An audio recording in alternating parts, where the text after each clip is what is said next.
di gërëm ñëpp di sant ñëpp di sant ñëpp ñi ñuy seetaan di sant àdduna kàddu yi nag rafet na Malick li nga wax rafet na Cheikh li nga wax rafet na sama kàddu nag du ci mën a gum sore ndax dañu jàkkaarloog suñu mbokk taskatu xibaar yi nga xamante ne tey am na loo xamante ne bëgg nañ ko xam te loolu moo ñu fi tax a teew tey donc dañ leen di déglu rek après. waaw le mot introductif rek quoi doon ci doon baax. waaw introductif rek la jeunesse de l'événement ba ñu. waaw la jeunesse de l'événement je pense que ce sera très facile à faire. Malick am na loo xamante su ma defee genèse sax dina tax ba lu ma bëgg a wax journaliste yi bu ñu ma posé question du ma ko mën a wax. moo tax bëgguma dugg ci genèse boobu. je préfère bàyyi leen ñoom ñu laaj ma lépp lu ñu ma bëgg a laaj ma tontu leen ci tey incha allah lépp nag laa wax. ayca mi ngi noonu léegi El Hadj Malick li ñuy def mooy dañuy jox suñu mbokki presse bi kenn ku ci nekk présenté wu. ñu bàyyi Modou Lo dañuy bàyyi Modou Lo mu nuyoo. waaw le mot su ko defee ñu daal di jox suñu mbokki journalistes yi ñu ma def seen i laaj Modou Lo ak sëñ Fallou Luc Nicolaï def seen i tontu bisimilah moom. waaw auzu billahi mina sheytaan rajim bismillahi rahmaani rahim salaamaaleykum wa rahmatullah ñu ngi nuyu journaliste yëpp ku ci ne sa tur ak sa sant di nuyu ñu fi teew ñëpp di nuyu tamit ñu ñuy seetaan ci télé bi waaw di souhaiter ñëpp bonne heureuse année 2019 puisque 2022 du moins parce que boobu ba léegi jotaay bu yaatoo bi amuñu ko xam nga di profiter di souhaiter àdduna yëpp bonne heureuse année 2022 di ñaan at bi ñu dugg yàlla nekk at bu dàkk ci at yi yàlla génneel ñu fi mbas bi Sénégal yàlla def fi jàmm di ñaanal tamit Lions yi kan bi ñu dem yàlla jox leen ndam bi ñu indi ko fii di nuyu Sénégal bi nuyu monde entier. Modou première laaj bi mooy sa diggante ak Ama Baldé coow li bëri na fitna bi bëri na jàpp nañu ñaari yoon face à face bi mu avorté nit ñi dem nañu sax bay douter ci combat bi dina am ak du am alors loolu yëpp tey la ñu bëgg nga dellusiwaat ci pour ñu dellusiwaat xel yi d'abord mais pour confirmer nit ñi que Modou Lo Ama Baldé bu jàmm rek amee dinañu sëgg le 13 mars. waaw waaw El Hadj Malick. Modou moo yëkkati moo yëkkati gën a jege tuuti waaw gën a yëkkati kàddu bi aussi. alors. waaw El Hadj Malick defe naa wax nga lépp ci sa introduction bi tey ñun bu ñu teewee fii nii ligue lu mu woote muy jàmm te képp kuy nit jàmm war na la yitteel ay sax amu fi trop mais dafa am lu ñuy gis ci làmb ji waxuma rek làmb ji mais partout ci jeunesse su Sénégal temps yi muy violence dafa bari trop ba tax na li nga wax jàpp nañ fi ñaari yoon ñu war a jàkkaarloo ay fitna wala yooyu tax na ba tax amul looloo war a tey woote bi incha allah ñu toog wax làmb ji moom comme li nga wax rek dina am ak du am moom kenn waxatu ko am incha allah bu yàlla defee jàmm rek dina am mais di wax rek mbër yi tamit dañ ci am responsabilité bu mag a mag muy si seen kàddu parce que nit ki du lu la neex wala fu la neex rek nga koy waxee parce que tamit am na li nga xam ni dafay yee xale yi ci violation ba tax na nañuy xoolaat suñu communication bu baax a baax nu ñuy waxee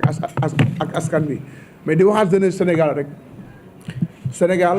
jeunes yi lañ yaakaar suba pour ñu yor ko mais tey jeunes yi bu ñu yoree yenn comportement yi du ñu neex a xàmmee wala sax kuy dund fii Sénégal sa xel mën naa bañ a dal parce que li may wax du ci làmb ji fépp la bépp boor ci Sénégal muy football bi muy politique bi muy leneen ak leneen violence da cee bëri trop te violence amul lu muy defar buñ nee Sénégal ne pays de la teranga bi suñ biir la war a njëkkee mais pas ñu nekk di yee ay fitna ay histoire yi nga xam ni amul benn sens jëmewul fenn dëkk bi xam nga di waxaa jeunesse bi rek ñu bàyyi xel ci loolu puisque réew mi seen loxo la war a mujjee nañu xoolaat seen comportement bu baax a baax supporter mbër wala supporter ku mën a doon taxul ngay ñëw di xeex wala di sànni ay xeer wala non sport dafa war a boole mais warul tàggale loolu la. combat bu nekk am nga ko fi. tàkkusaan bu nekk am nga ko fi. mais tension bi ñu sentir ci combat bi dafa mel ni dafa jéggi dayoo. lan moo waral lu ni mel alors que yow daje nga fekk ku ne yàgg Balla Gaye métti woon na lool te fu mu mujj bëree mu jeex tey yéen a ngi nii di naalandoo ataaya ak a bokk benn bool li ci laaj. mais damay wax tension bi est-ce que ñu jël combat bi benn côté bi est-ce que ñoom affaire bi diisul si ñoom ba ba ñu jëlee ko violence quoi parce que man comme li nga wax bis bu nekk am naa ko mënuñu am bis bu ñu dépassé xam nga lépp dañ ciy dugg nuñ ci war a duggee dem jéem a defar mais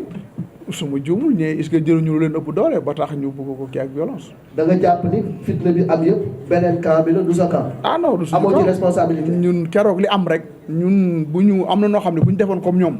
tey mën na toll fi nga xam ne tey dañ koy nettali leneen lay doon mais xam nga bañ yooyu yëpp moo tax xam nga ñu def yëfu mag tourné ndànk dem ñibbi. jërëjëf loolu moo doon proto introductif yi waaw. bëggoon naa ko laaj parce que boo xoolee. jëlal. boo xoolee signature contrat yi ñu woote yëpp mooy bi ñu woote woon Sen TV ak bi ñu wootee woon Arena. lu ci ëpp Ama Baldé mooy jiitu si moom daal mooy njëkk ñëw mais dañu gis ne Modou Lo moom mooy mujj ñëw lu ci ëpp coow li ci moom rek lay mujj quoi. waaw parce que xam nga ay signature yëpp dafa am convocation bu njëkk bi ñuy dem boobu maa ngi jokkoo ak ñi ma war a jokkal muy lig ñu ngi toll fu ñu toll foofu benn dafa amoon coow avant ñun ñëw sax départ suñu kër amoon na coow ma ñëw ba taxaw côté boobu woo saa yi ñu ne ñu xaaral tuuti ñu régler problème bi mais suñu côté amul woon benn problème bi foofu la nekkoon ñi fa nekkoon ak force de l'ordre bi xam nga ñun ñu ñëw ñu mujj a dem affaire yi xat ñu mujj a ñibbi keroog tamit noonu la demee ñun indiwuñu benn violence dañu def suñu escorte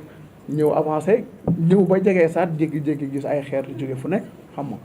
ñu def yëfu mag tourné ñibbi mais amul benn violence boo xam ne suñu côté la jógee comme ni ma la wax bis bu nekk am nañ ko ci làmb bis du ñu dépassé bañ def naka su dul noonu bu dul loolu tamit tey fu ñu yàlla teg ci làmb dañu war di defar rek dañu war a gis li nga xam ne luy ñaaw la ñu jéem ci wax wala jëf ci ba mu teggeeku mais nag du ñu indi lenn li nga xam ne violence la muy ci wax muy ci jëf. alors mais keroog Jàmbaar wrestling Rock énergie parcelle mbooloo yëpp écrit yu nekk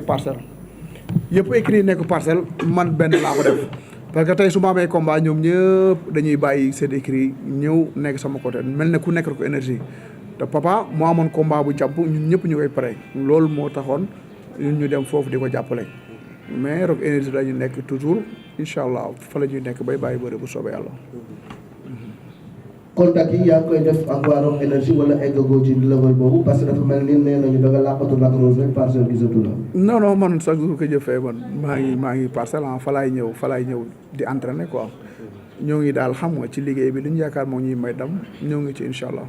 lépp étape par étape la bu ñu tolloo ci étape incha allah bu ñu war a demal feneen rek la ñuy def loolu. ci tontu parce que booy seet làmb ak coow li muy am yëpp mais làmb yokkuwul. est-ce que làmb dafa yokku làmb booy xool sax dafa wàññeeku li daan am bu njëkk ba engouement bi daan am ci làmb xëy na amatu ko ne tey xëy na am na loo xam duñ ci mën a sore ndax ñun ñëpp ay sénégalais la ñun te dañu bokk réew mi mais am na ay lobby aussi yoo xamante ne tey làmb arrangé wu leen nañu waxante dëgg donc ils sont obligés fustiger làmb pour mën a ñoom récupérer sponsor yooyu fii nañu waxante dëgg Sénégal la ñu ne amuñu lu ñuy nëbbante te ñun nag bu ñu demee ba mën a jàkkaarloo caméra yii te duñ leen wax dëgg bu yeboo ñu toog suñu kër waaw ndax lu ne def nañ ko ci làmb ji sponsor bu ne indi nañ ko façon cachet bu ne jox nañ ko mbër donc tey mais nag maa ngi lay bëgg a ragal Cheikh xanaa dafa am loo yëg am na sponsor bu mag boo xam dina dugg ci biir làmb ji diggante Ama ak Modou Lo waaw te bu soobee yàlla fii rek suba di ngeen ci am yéen ñëpp lu leer koo xamante ne bu mag a mag la ci làmb bu yoroon làmb ji bu neexee suñu borom dina duggaat ci làmb am na solo waaw loolu man maa ko wax voilà très bonne nouvelle Thierno seen diggante mbiri gàllaaj aussi dafa mel ni dafa nar a dem ba yàq làmb ji parce que xëppante beeg yooyu ñu ngi koy xalaat seen diggante ay ñagas mënul am suma diggante ak Ama parce que li may wax làmb moo ñu boole muy benn tàkkusaan bu jeexee bu ñu dajee xanaa ci xew wala leneen ñu am jàmm suma adversaire la ñun ñooy mayante xaalis amul lenn lu ma yéene sama bopp laa ko yéene wallahi lazim li ma yéene sama bopp laa ko yéene amul benn ñagas luy am ba may bañ a tudd turam non mais des fois xam nga rek nga wax ak xaal mooy loolu noonu mais amul lu am suñu diggante ba ma koy jàppal dara waaye ay affaire yu ay xippante ci làmb nag xam nga yu ci bëri yooyu ay xumbal la rek ci làmb man boog ay xumbal laa ko jàppee sa way loolu daanul mbër man jàpp ma ni loolu mooy daan mbër lu koy daan sa way liggéey boobu kongu la ñëw taxaw ci géew gi ñëw fële demal indi ay bari ko ñëw xëpp fii ak yooyu yëpp ay bataille psychologique rek laa ko jàppee te boo amul bopp dëgër loolu mënoo ci kii mais alhamdulilah expérience bi ma am ci làmb yàgg naa ci yooyu mënu ma déstabiliser mënu ma yëngal Thierno Sy dafa wax waxu presse en ligne bi tey ku nekk xam na sama diggante ak ñoom yaakaar naa ne amul benn événement boo xamante ne mus naa leen ko tere mais nag dafa am loo xamante ne dañ ko war a réguler aussi loo xamante ne dañ ciy toog waxtaan ci parce que ñoom ni ñuy defee promotion événement bi ñoom noonu la ñuy amee ay vues seen liggéey ñuy soxla événement bi donc loolu dinañu xool ki nga xamante ne mooy seen responsable moral ñu toog ñu waxtaan ci wala ñoom ñëpp su leen neexee parce que loolu sax décidé woon naa ko benn moment woo leen ñoom ñëpp ñu toog waxtaan xool nan la ñuy liggéeyee ci combat bi maxu mu ngi nii xam na ne waxtaanoon nañ ci maxu mon ami bi nga xam ne moo nekk ci Luc Nicolaïenko donc am na lu ñu ci waxtaanoon parce que moom mooy gérer lépp luy digital donc biñ ci waxtaanee aussi am na lu ñu ci tëraloon mais loolu yëpp dina ñëw incha allah dalal leen seen xel lépp lu ñu mën pour ngeen mën ci liggéey ba gis ci seen bopp dinañ ko def parce que ñoo bokk réew mi te waruñu xañante dara mais lépp dans la mesure du possible ak li nga xamante ne kenn du gaañ moromam loolu dinañ ko def incha allah beneen question bi Malick. mu ne ndax yaag Modou Lo mii da ngeen a teg dil. mu ngi nii. waaw Modou Lo mu ngi nii. yéen a ànd di tëgg làmb ji. dama ne am na ñuy wax ni sax yow mu li dana joxu la dara da ngeen a kii collaborer. la leer. non mais xam nga affaire yi moom bu amee ku ne di nga wax sa xalaat rek man mii bëri nekk acteur moom defe naa tal naa leneen dul di tëgg ay làmb ak nekk ay coproduction ci li ma nekk laa nekk muy sama entraînement moom promoteur la comme ni ma yàgg na tëgg bis bu nekk bis jaaxlu ko daf ñu fay man ak Ama Baldé ñu war a sëgg bëri incha allah di ñaan yàlla mu yóbbu ñu ci ak jàmm bu soobee yàlla. pourtant nag Malick yàlla rek moo tax may wax. Modou mu ngi nii toog laaj ko ndax avance am. 1 franc manqué na ci laaj ko mu ngi nii. amul benn dërëm bu coo xamante ne manqué na ci. te reliquat bi CNG laa ko yóbbu ñu jox ko mu ngi nii yore lu ma leen dara. am na loo xamante ne nag. ah non loolu kay jaru sax wax. xam nga ni saa yi lu ñu waxante bu amoon lu ci manqué kon ñu nit lu ñu war ak moom duñ ko def tey moo ngi nii woote ñëw leneen ak leneen bu woote bu ñëw parce que contrat moo ñu tënk. lu ñuy signé lu leer nañ. ku ne jox sa waaw. loolu kay kenn waxatu ko. loolu leer di ñaan Sénégalais yi rek aussi ñu gën a tàppe xol yi xam ne aussi xam nga nit aussi toujours delloo ko rek la mu moom bul ko jéem a toujours fustiger di jaar ci yenn affaires yi réew mi fii laa dëkk lu ne def naa ko fi waaw nañ ñaan yàlla rek mu ñuy kàttanal ndax yàlla rek moo yor kàttan ñun yoruñu kàttan waaw bu ko neexoon tey lii sax du am bu ko neexoon ñun kenn xamul tey ndax di nga ñibbi sa kër ci normal kon nañu sant yàlla di ko gërëm boole xol yi boole xel yi lu am solo gi noonu. boobu ba léegi xam nga saa yu dara taxawee rek ñuy def ay affaire man loolu laa jàpp dañu jël lu leen ëpp doole. mais man téléphone s'il vous plaît. mais man loolu jaaxaluma comme ni nga wax taxusaan bu nekk bëri naa ko bis mënul des ci man ñoom kay xam naa moom ñoo jël lu leen ëpp doole moo tax boobu ba léegi ay benke-ñenke di am quoi mais dañ ko koy far rek diisul quoi. ndax dédommagement am na ci report yi. waaye xam nga affaire de Covid 19 la wax dëgg yàlla xam nga loolu ñëpp la touché parce que promoteur bi tëgg combat am moom bu ko neexoon bu sañoon combat bi am lim ci am dem avancé xam nga ñun tamit noonu mais tax na li nga xam ni yàlla daal balaa bi yàlla wàcc la kenn mënu ci dara état nag am na yu mu doon def mais ñun nag mbëri moom ñun defu nañ ko wax dëgg yàlla. am na ñu mu def ay dédommagement ci fond Covid bi mais ñun mbëri moom gisuñu ko vraiment mais sant yàlla nag alhamdulilah. léegi ndax jot nga ci dédommagement Covid 19 bi report yi yan conséquences la am. waaw Malick wax dëgg yàlla report yi metti na torop ndax ku jël sa xaalis immobiliser ko pendant ay at yaakaar naa benn investisseur homme d'affaires yi may dégg xam nañu ne amul intérêt boo ko dugaloon banque sax ci 1 an. au moins minimum li ma fay mbëri di nga ci am bénéfice boo xamante ne di nga ci mën a régler ci benn année sa famille donc loolu amul solo par contre nag ci dédommagement yi li ma dégg man parce que man kenn woowuma pour dédommagement mais man li ma dégg ne moom la ñu dédommagé mbër yi promoteurs yi muy 2 millions yaakaar naa loolu laa dégg ne moom la ñu jox mbër promoteur bu ne man 2 millions yi moom laay fay frais d'organisation pour organiser lamb donc question bu pertinente nga wax je pense que dédommagement pardon dédommagement bu ñu koy wax 2 millions nga koy jox koo xamante ne peut-être fay na ay centaines de millions ay mbër bon xëy na aussi loo xamante ne war nañ ko seetaat mais man je pense que ku ma woowoon sax di ma jox 2 millions pour dédommagement wu làmb wax dëgg yàlla yaakaar naa ne dinaa ko jël def ko feneen waaye du ma ko def ci sama bopp man parce que yaakaar naa ne yenn wul maanaa ci man. alors dédommage. affaire bi ñëpp la impacté woon. boobu jël nañu ay avance toog Covid ñëw ñun ñëpp ci am balaa bu yàlla wàcce la dañuy muñ rek mais tamit affaire yi moom amoon na ku ma nday am ku ma amul nday amoon na ko. non Malick gis nga wax bu jotee dañ koy wax. moo ma fi indi man. sinon dama ñëw fii di fi toog. gëj nañ ma gis ma jàkkaarloog presse bi. li Cheikh wax dafa am solo est-ce que loo bi amul ci làmb ji. làmb ji nañ delloo si waat xel yi. ñi ko war a yor ko ñi ko war a yor xam nañu seen bopp. la ca biir nag sëpp la ko bënn nga ca biir kenn xamu ko. waaye nag la ca ne man dinaa ko wax. mais wax dafa jotagul. ndax wax dafa jooy ñu ne ko looy jooy. mu ne danga ma wax te wax jotagul mu jooyaat ñu ne ko looy jooy mu ne ko danga ma wax foo ma warta waxee moo tax du ma ci waxagum mais am na lobby mais lan moo ñu mën a jaaxal fii ci làmb ji Malick yow Malick Thiandoum mii toog je te prends à témoin fu ne ànd nañ ko ci Sénégal Tamba Saint-Louis fu ne def nañ fa làmb événement bu dul événement jinne def nañ ko donc tey li ci làmb ji xam naa mais affaire lobby yi ay détails li moo di wax sànq dafa am solo ay ñëw yor sa ay barigo di suul ci la affaire bi du foofu si suñu borom doo nga fi ne wa inna lil muttaqina mafasan moo fi ne suñu borom kase moo fi ne leneen new waaw regret moom am naa ko moom ci pay-per-view honnêtement bu dee dëgg rek laay wax parce que ku ne sa aqulaayu taalaa ngay wax pay-per-view li ma ci dugal dama xool ay xale sénégalais muy mon fils Ibrahima Faye Beuz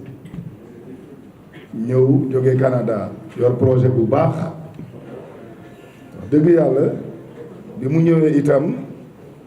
ma adopté projet boobu ànd ci ak moom ñu liggéey ko mu doon xale bu jàmbaare xale bu am jom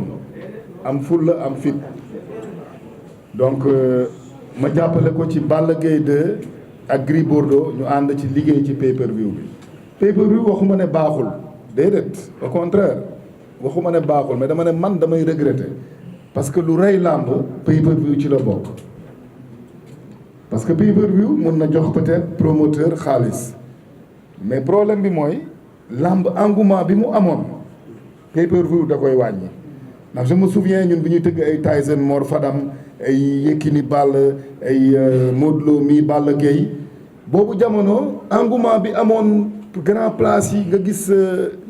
ay famille entière yoom dañuy jóge dëkk ak dëkk jënd ay xar jënd togg ceebu jën Malick mi dëkk ngaay seen waa dëkk mu dem fa weekend bi ak yooyu ay mbir la woon yoo xam ne gisatuma ko man ci làmb donc loolu xëy na li doon xëcc nit ñi ci làmb sax xëy na mun na leen frustrer dans leur subconscient xëy na du doon conscient sax mais subconscient lay doon ba tax ñoom ñu fustiger làmb donc man bu doon sama sago événement yu mag yu mel nii kenn mënu ko tëgg te amoo partenaire mënu nekk donc état moo war a jël ay responsabilité mooy lan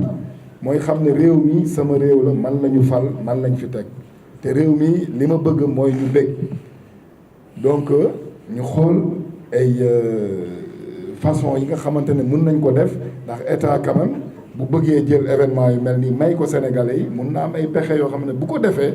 mën na may sénégalais yi événement yu mel nii bu leen ko mayee seen xo ñëpp seet ku ne Fongolemi ku ne Dindi Felo ku ne Fouta diaspora bi ñëpp seetaan combat bi bu ñu xëyee ñëpp di ci débattre ñëpp di ci wax làmb dellu si waat fi mu nekkoon pay-per-view nag bañuma ko am na yenn événement yoo xamante xëy na du am yenn envergure yi mun nañ ko def pay-per-view mais je pense que pay-per-view baax na trop ci làmb mais man de pour man sama aqulaayu taala rek laay wax lu rey làmb pay-per-view ci la bokk. bien répondu. parce que ñu ngi def ay réunion ñu ngi am ay groupe ci WhatsApp yi moo tax ñu ngi waxtaan bu baax a baax te yii nii ñuy wax toog nañ fu nekk di ko wax mais day des rek làbbali fas moom taxul mu loo ko làbb rek doyul quoi di wax ñun mbër yi dañ ci am responsabilité yu mag a mag muy di gën a wax ak supporters yi di leen ñaax rek quoi mais ñoo ngi ci moom tout le temps waaw pourquoi pas sensibilisation ma ne ko pourquoi pas incha allah. bu ci bu ko laajee tamit ñu def ko incha allah. waaw Lamine question bi dafa mel ni sànq sax tontu naa ko waxuma ne ba léegi pay-per-view baaxul ci làmb déedéet waxuma loolu de dafa mel ni dégguloo li ma wax boo dégluwaatee peut-être li ma wax sànq di nga comprendre dama ne pay-per-view li yàq làmb ci la bokk engouement bi làmb amoon pay-per-view baax na ci làmb parce que nit ñaa ngi ciy gis seen bopp mais baaxul ci benn côté lu la wax dafa laaj dégg-dégg baaxul ci benn côté mooy am na ñoo xamante ne ñu bare mënuñu accéder ci pay-per-view donc engouement bi làmb amoon bu njëkk ba xëy na tey booy xool moo tax tey am na mag yu bare ay classe Malick Thiandoum yi xëy na léegi sax nit wax na la Malick Thiandoum làmb da koo dépassé da nga koy dégg léeg-léeg Malick Thiandoum làmb dépassé na ko Bécaye Mbaye làmb dépassé na ko parce que xale yi ci réseaux sociaux yi la ñuy ne réseaux sociaux yi la ñuy ne man côté boobu laay waxee waxuma ne baaxul parce que fii may wax ak yow yaa ngi wax xëy na juumoo yow yaa ngi juum Lamine man Ibrahima sama doom la ban juumoo moo am sama diggante ak Beuz Pro ñàkk déggoo ban ñàkk déggoo moo ci am amul benn ñàkk déggoo question réponse waaw loolu rek la Lamine yéen xam nga ne yéen ñëpp wax dëgg yàlla samay loxo ngeen jaar bu dee yàlla dëgg rek la bëgg samay loxo ngeen jaar Lutte TV ba egsi tey fi ngeen egsi bu dee yàlla dëgg rek la bëgg donc Ibrahima tey li ma koy ñaanal yàlla man naa ci jiitu lépp lu ma ko ñaanal rek yàlla naa ci jiitu man waxeewuma fi ngeen di waxee man waxuma côté boobu dama bëgg a wax ne làmb pour mu dellu siwaat mun nañ def pay-per-view def ko diaspora téye Sénégal brouillé diaspora ba nga xamante ne ñoom dañuy fay mais Sénégal ñu may leen ko parce que ñi ne ginnaaw loolu mooy dooleelaat làmb ba mu eggaat fi mu eggoon mais waxuma ne damay bàyyi pay-per-view de déedéet làmb bii di ñëw sax xanaa moo Beuz mën na ko def làmb bii di ñëw nii waxuma ne baaxul mais fi may wax mooy day wàññi doole làmb foofu rek laay waxee. si vous avez de grands sponsors. si vous avez de grands sponsors état dugal ci dootu ko jar. ah déedéet dootu ko jar bu boobaa nag diaspora bi nga xamante ne ñoom am nañu yaakaar ne xëy na tey ñoom am nañu moyen bu ñu jëndee làmb ñoom ñu jënd ko mais biir Sénégal parce que foofu connexion xam nga ne ku ne bitim réew connexion jaaxalu la muy France di feneen ak feneen. mais tey fi nga xamante ne tey boo demee yenn coin reculé yi même bu fa connexion amee xëy na amuñu moyen tey jënd passe 5000 francs pour seetaan 5000 francs nañu waxante dëgg ah am na ñoo xamante ne duñ ko yor di ko jël waxuma ne yoruñu ko mais duñ ko jël di ko def ci passe donc ñooñu tey nañ leen xalaat am na ñoo xamante ne tey fa ñu ne internet accédé wu fa loolu foofu laay waxee Lamine. c'est la majorité. foofu rek laay waxeewuma feneen. mais làmb ji exclure ma ci pay-per-view de liggéey ak Beuz sax exclure ma ko déedéet